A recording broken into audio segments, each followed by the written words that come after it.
Hi everyone, आज हम बात करने वाले हैं एओर्टिक स्टेनोसिस के बारे में, जो हमारा थर्ड वाल्वुलर हार्ट डिजीज़ का टॉपिक होगा। तो एओर्टिक स्टेनोसिस बेसिकली होता क्या है? तो narrowing of the aortic valve because of which there is decreased flow of blood from the left ventricle into the aorta. So evidently आखिर में body में ही कम ब्लड जाने वाला है, ठीक है। तो narrowing of the aortic valve हो जाएगा। तो उसके लिए बहुत अलग अलग रीजंस होंगे, जो एक तो कंजेनाइटल ही हो सकता है उसको कि एओर्टिक स्टेनोसिस हो, जिसका हम रीज़न पढ़ेंगे, या तो फिर कोई कैल्सिफिकेशन हो जिसकी वजह से हो, या तो कोई फाइब्रोसिस हुआ, ठीक है। तो anything which can cause senile calcification, degenerative changes in the valve, या तो फिर कंजेनाइटली हो। तो ये हमें मिडिल एज पर्सन में नहीं देखने मिलेगा, या तो ये हमें जियाट्रिक पॉपुलेशन यानी कि ओल्ड एज में देखने मिलेगा, या तो फिर बच्चों में देखने मिलेगा, क्योंकि कंजेनाइटली है तो बच्चों में प्रेजेंट होगा। और अगर सेनाइल कैल्सिफिकेशन है या डीजनरेटिव चेंजेस है तो ये हमें ओल्ड एज में देखने मिलेगा, ठीक है। तो हम कॉजेज़ की बात करते हैं।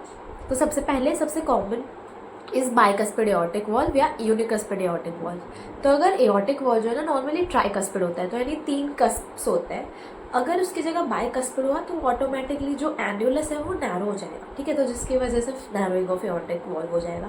या तो फिर अगर वो यूनिकस्पिड है तो और छोटा हो जाएगा, क्योंकि एक ही जो है अपना एन्युलस है जिसके अराउंड कस्प है। तो ये एक ही कस्प है तो ये बहुत छोटा हो जाएगा, ठीक है। तो जिसकी वजह से फिर से नैरोइंग हो जाएगा। तो eventually because of this things narrowing of the aortic valve हो जाएगा, जिसकी वजह से फाइनली ब्लड फ्लो जो है बॉडी में कम हो जाएगा।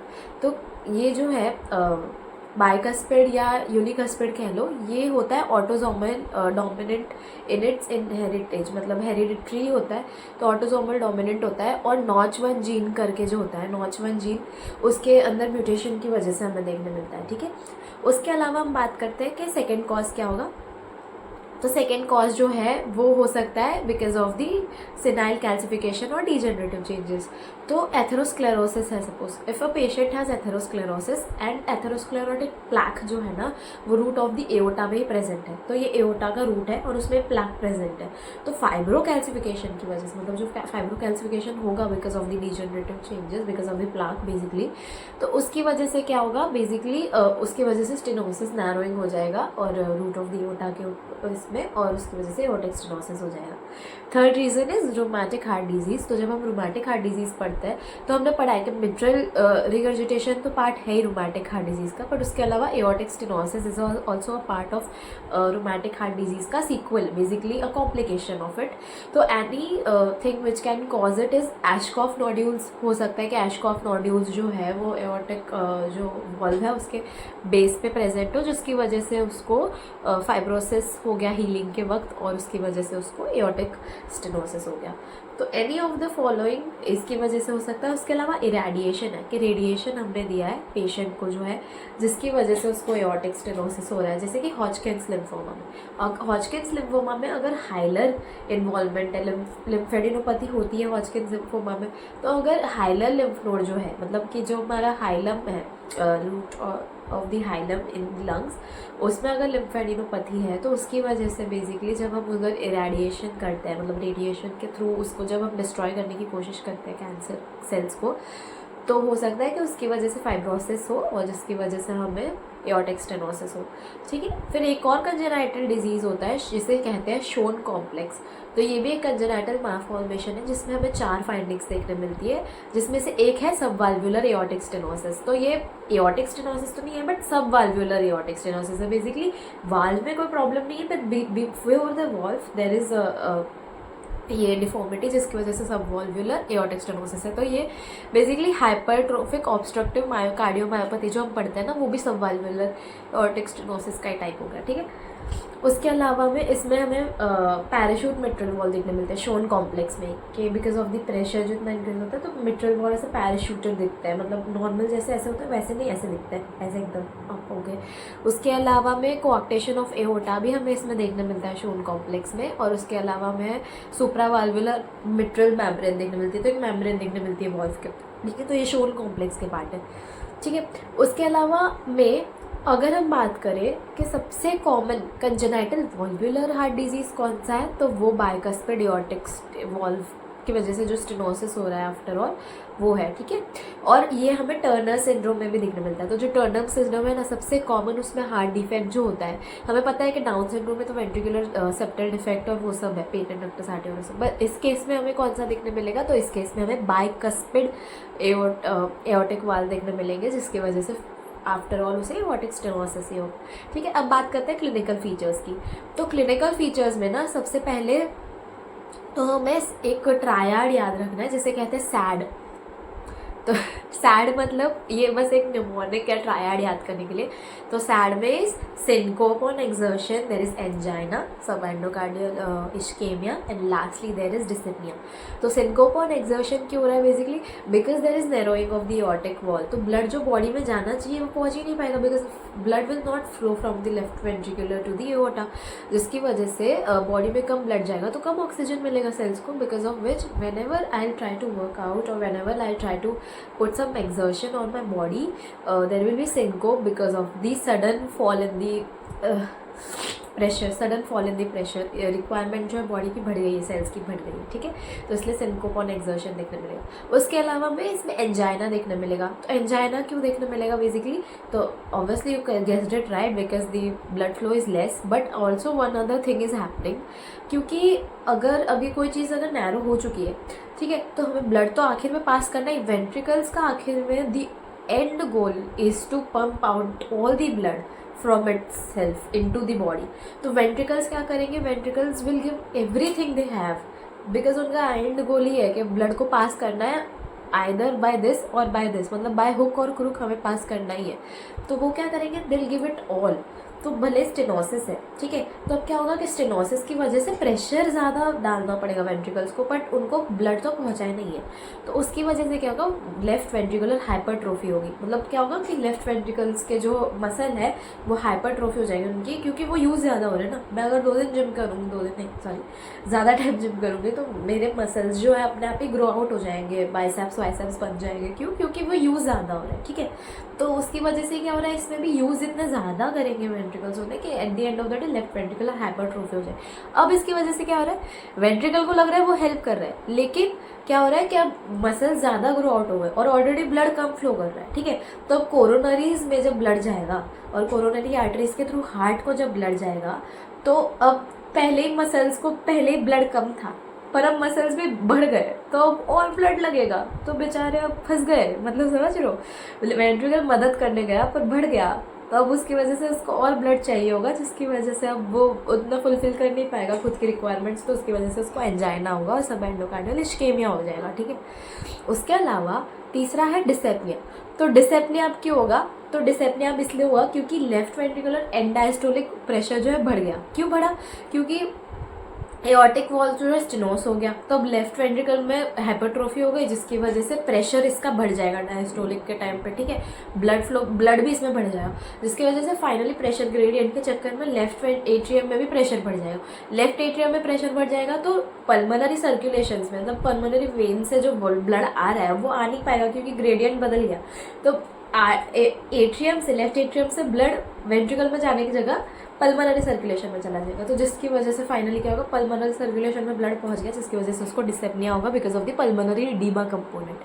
अब अगर ये वर्स ऑफ हो गया कि पल्मोनरी एडीमा इतना बढ़ गया कि अब एक पॉइंट आ गया कि पल्मोनरी आर्टरी हाइपरटेंशन हो गया, क्यों, क्योंकि ब्लड अब ऐसे रिवर्स फ्लो होने लग गया, ऐसे जाने से बदले, मतलब राइट एट्रियम, राइट वेंट्रिकल से पल्मोनरी आर्टरी के थ्रू, पल्मोनरी वेन के थ्रू लेफ्ट एट्रियम में जाने के बदले अब उल्टा हो गया, तो पल्मोनरी आर्टरी हाइपरटेंशन हो गया। तो पल्मोनरी आर्टरी हाइपरटेंशन हो गया तो हमने पढ़ा ही था कि उसकी वजह से अब राइट वेंट्रिकल पे प्रेशर बढ़ जाएगा, तो राइट वेंट्रिकल पे प्रेशर बढ़ जाएगा तो ट्राइकस्पिड रिगर्जिटेशन होगा, हमने पढ़ा ही था, क्योंकि एंगुलर डायलेटेशन हो जाए तो ट्राइकस्पिड रिगर्जिटेशन होगा। उसके बाद ब्लड अब राइट एट्रियम में ज़्यादा बढ़ जाएगा, राइट एट्रियम से फिर वेना कावा में ज़्यादा बढ़ जाएगा और फाइनली हेपेटोमेगाली हो जाएगी।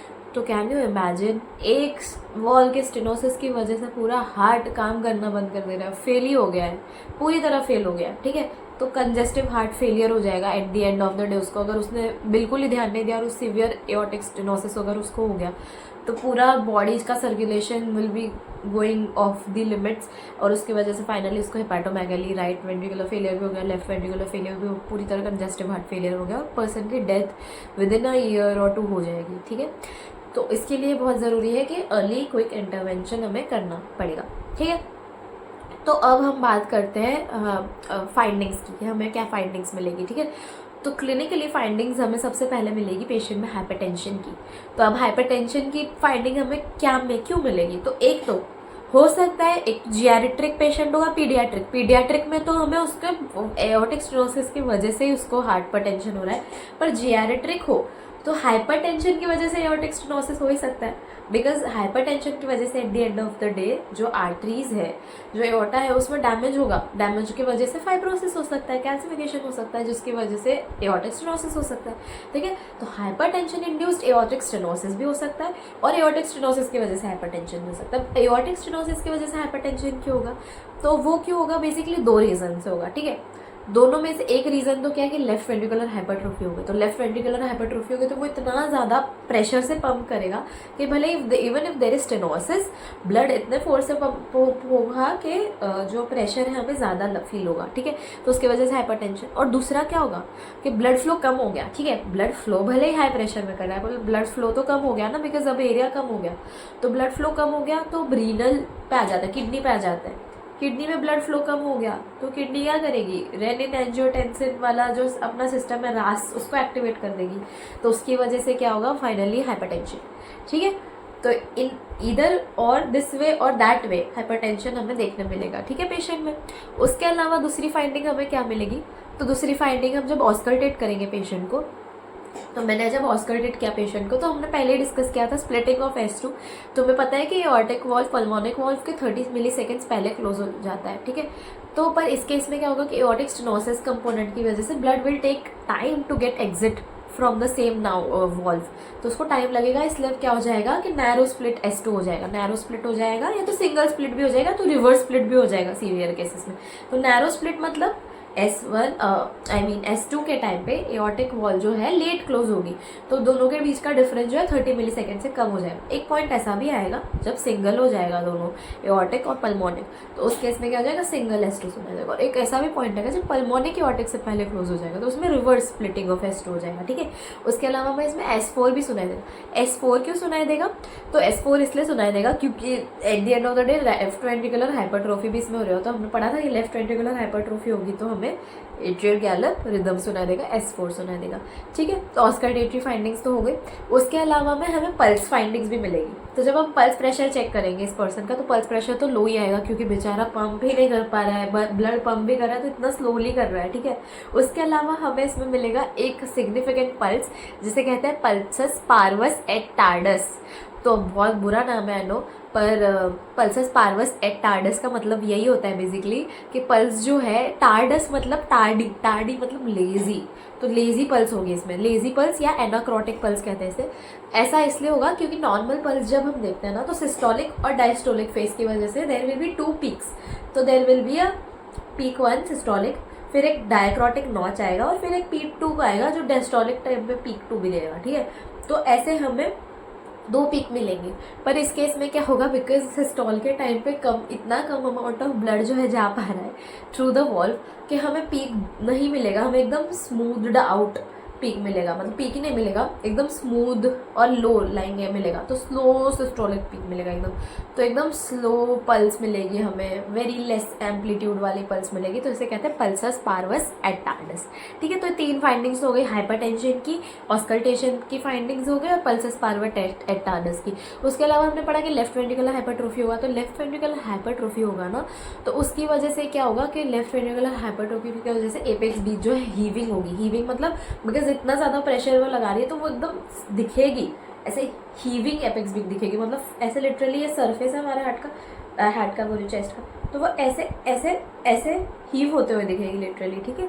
तो हीविंग एपेक्स बीच दिखेगी। उसके अलावा जो है थोड़ा लेफ्ट के साइड जो है और हो जाएगा, एपेक्स बीच जो है हमारा शिफ्ट हो जाएगा लेफ्ट के साइड। ऐसा क्यों होगा, because right ventricle forms the base of the heart and left ventricle forms the apex of the heart. So if left ventricle is the one getting enlarged, तो वो ऐसे शिफ्ट हो जाएगा, समझ लो, ये राइट वेंट्रिकल है, ये लेफ्ट वेंट्रिकल है, तो अगर ये और enlarge हो गया तो ये ऐसे शिफ्ट हो जाएगा। बेसिकली एपेक्स में फॉर्म कर रहा है ना वो, तो बेस से वो बड़ा होगा तो वो और शिफ्ट हो जाएगा लेफ्ट साइड, ठीक है।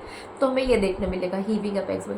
उसके अलावा हमें डबल एपाइकल इम्पल्स भी देखने मिलेगा। डबल एपाइकल इम्पल्स क्यों होगा? Basically because of the left atrial hypertension. मतलब सी वेंट्रिकुलर प्रेशर तो बढ़ ही रहा है, बट अब वेंट्रिकल में प्रेशर की वजह से एट्रिया में भी प्रेशर बढ़ रहा है, तो एट्रिया भी बहुत जोर से कॉन्ट्रैक्ट करेगा, इसलिए हमें 2 ऐसे इम्पल्स दिखेंगे, ठीक है। उसके अलावा हमें दूसरा क्या फाइंडिंग दिखेगा? तो हमें कैरोटिड थ्रिल दिखेगी, ठीक है। तो कैरोटिड थ्रिल के बारे में डिस्कस करने से पहले हम इसके मरमर के बारे में बात करते हैं। तो जब हम ऑस्कल्टेट करेंगे हमें इसमें एक मरमर भी मिलेगा, और वो मरमर जो होगा उसे कहते हैं इजेक्शन सिस्टोलिक मरमर या क्रेसेंडो डिक्रेसेंडो मरमर। तो इजेक्शन सिस्टोलिक मरमर मतलब क्या? तो इसमें इमेजिन करो कि वॉल जो है इतना नैरो हो गया है, तो जिसके वजह से जब ब्लड फ्लो इससे करेगा, ठीक है, तो ब्लड कब फ्लो करेगा वॉल से? जब सिस्टोल होगा। डायस्टोल के टाइम पे तो वो ऐसे आएगा, ठीक है। तो एओर्टिक वॉल से अगर ब्लड फ्लो होने वाला है तो it will be happening during the systole. तो जब सिस्टोल के टाइम पे कॉन्ट्रैक्ट करेगा हमारा वेंट्रिकल, तो जब इजेक्शन होगा, ठीक है, तो सिंस नैरोइंग हो गई है तो ब्लड जो है ऐसे एक गश में नहीं जाएगा, ऐसे जाएगा, मतलब there will be a bit turbulence happening there because of the narrowing part, right. तो उसकी वजह से इमेजिन इट लाइक दिस कि जब तुम एक पाइप लेते हो और पानी मारते हो, ठीक है, तो अगर तुम पाइप लेके पानी मार रहे हो और उसको एकदम जो है पाइप का वो एकदम खुला रख रहे हो तुम, ठीक है, तो एकदम स्मूथली जाएगा, कोई आवाज़ नहीं करेगा। बट मैं अगर पाइप को आधा बंद कर दूँ ऐसे just to increase its pressure, see pressure increase हो रहा है, वॉल्यूम कम हो जा रहा है, ठीक है, तो that's what happening. Pressure increase हो रहा है, जो हमने बात करी थी कि हाइपरटेंशन होगा, पर वॉल्यूम कम हो जा रहा है, तो अब आवाज़ आएगी कुछ, because it will trying to escape ना, वो एस्केप करने की कोशिश करेगा। तो सेम इस केस में होगा कि टर्बुलेंस कॉज होगा जब वो सिस्टोलिक प्रेशर बढ़ेगा, तो जिसकी वजह से क्या होगा कि उसकी वजह से टर्बुलेंस की वजह से हमें इजेक्शन सिस्टोलिक मरमर सुनाई देगा, जैसे कहेंगे क्रिसेंडो डिक्रेसेंडो। तो अब इसका भी सेम लॉजिक है कि मैं टैप खोला मैंने, ठीक है, तो टैप चालू हुआ तो प्रेशर बढ़ गया, तो सिस्टोल समझ लो, ब्लड एकदम ऐसे गश आउट करने की कोशिश करेगा ना पाइप से। मैंने नैरो कर दिया तो एकदम पीक आया, पर मैंने नल बंद कर दिया तो क्योंकि कम हो गया फ्लो, ठीक है। तो इसलिए crescendo beginning of this systole में क्रेसेंडो होगा, बट जैसे ही एंड होने लगेगा, ब्लड फ्लो हो ही गया, खत्म ही हो गया, तो डिक्रेसेंडो हो जाएगा, ठीक है। तो दैट्स द जिस्ट, क्रेसेंडो डिक्रेसेंडो, मतलब एक पीक आएगा, सडनली वो राइज करेगा सिस्टोल के टाइम पे और फिर वापस वो नीचे चला जाएगा, सिर्फ सिस्टोल में होगा ये, ठीक है। उसके अलावा में तो अब कैरोटिड थ्रिल की बात करते हैं। तो बिकॉज ऑफ द मरमर आखिर में जो ब्लड है हमारा कैरोटिड आर्टरी में जाएगा ना, बिकॉज एओर्टा से ब्रांचिंग होंगे, तो एक कैरोटिड आर्टरी भी होगी, ठीक है। तो कैरोटिड आर्टरी में ना बेसिकली क्या हो रहा है, बिकॉज ऑफ द मरमर कंपोनेंट, तो जब जो मरमर हो रहा है तो उसके जो वो वेव्स है ना, जो मरमर के वाइब्रेशंस है, वो हमारे कैरोटिड आर्टरी हमें दिखती है, इसलिए सबक्लेवियन हमें इतना इससे फील नहीं होगी, पर कैरोटिड हमें दिखेगी, हमें फील होगी। तो जब हम कैरोटिड आर्टरी को देखेंगे ना, तो उसमें हमें कैरोटिड थ्रिल दिखेगा, तो कैरोटिड थ्रिल ऐसे दिखेगा, मतलब वाइब्रेशंस दिखेंगे हमें, तो वो फाइंडिंग एक मिलेगी, ठीक है। तो एग्जामिनेशन में क्या मिला? हाइपरटेंशन मिला, हमें नैरो स्प्लिट S2 मिला, सिंगल रिवर्स पल्सस पार्वस एटार्डस मिला, हीविंग एपेक्स बिट मेरी, कैरोटिड थ्रिल मिला और मरमर मिला, इजेक्शन सिस्टोलिक, ठीक है। उसके अलावा एक फिनोमिनन होता है गैलेवर्डियन फिनोमिनन। गैलेवर्डियन फिनोमिनन का मतलब बस इतना है कि जब हम मिट्रल रिगर्जिटेशन पढ़ते हैं तो हमने पढ़ा था कि मिट्रल रिगर्जिटेशन में जो रेडिएशन होता है मरमर का, वो एक्सिला की तरफ होता है, मतलब रिगर्जिटेट करके जब मरमर सुनाई देता है हमें पैनसिस्टोलिक वाला, वो हमें एक्सिला की तरफ सुनाई देगा। मतलब initially it is a early systolic murmur, but बाद में पैनसिस्टोलिक हो जाता है क्रोनिक एमआर में, तो वो हमें एक्सिला की तरफ रेडिएट होते हुए मिलता है। तो समटाइम्स इन एओर्टिक स्टेनोसिस भी हमें एक्सिला में रेडिएटिंग मरमर मिलेगा, तो उसकी वजह से there is a bit of a confusion between is it MR or is it aortic stenosis, जिसकी वजह से हमें ये जो है मरमर सुनाई दे रहा है, ठीक है। उसके अलावा में हमने पता है अभी जस्ट पढ़ा कि because of the all this components happening, dyspnoea हो रहा है, डिसेप्निया की वजह से पल्मोनरी आर्टरी हाइपरटेंशन हो रहा है, जिसकी वजह से ट्राइकस्पिड रिगर्जिटेशन हो रहा है, तो हमें ट्राइकस्पिड रिगर्जिटेशन की वजह से भी तो मरमर सुनाई देगा, तो हमें ट्राइकस्पिड रिगर्जिटेशन की वजह से इसमें पैनसिस्टोलिक मरमर सुनाई देगा, ठीक है। तो हमें पैनसिस्टोलिक मरमर भी एक और फाइंडिंग मिलेगी। ओके उसके अलावा अब हम बात करते हैं कि हम वर्कअप क्या करेंगे। वर्कअप मतलब हम क्या फाइंड करने की कोशिश करेंगे, हमें पता एग्जामिनेशन से पता चल गया क्योंकि इसको ये है, पर टू कन्फर्म आर अभी जो हमारा सस्पिशंस है प्रोबेबल डायग्नोसिस को अब हम कन्फर्मेटरी करना चाहते हैं, तो अब हम थोड़ी इन्वेस्टिगेशंस करेंगे। तो सबसे पहले तो हम ईसीजी करेंगे। तो ईसीजी के केस में because of the left ventricular hypertrophy component, एक तो हमें लेफ्ट एक्सिस डिविएशन देखने मिलेगा। उसके अलावा हमें जब हम वेव्स देखेंगे ना, तो V1 में हमें डीप एस वेव्स दिखेंगी, एस वेव्स हमें डीप मिलेगी।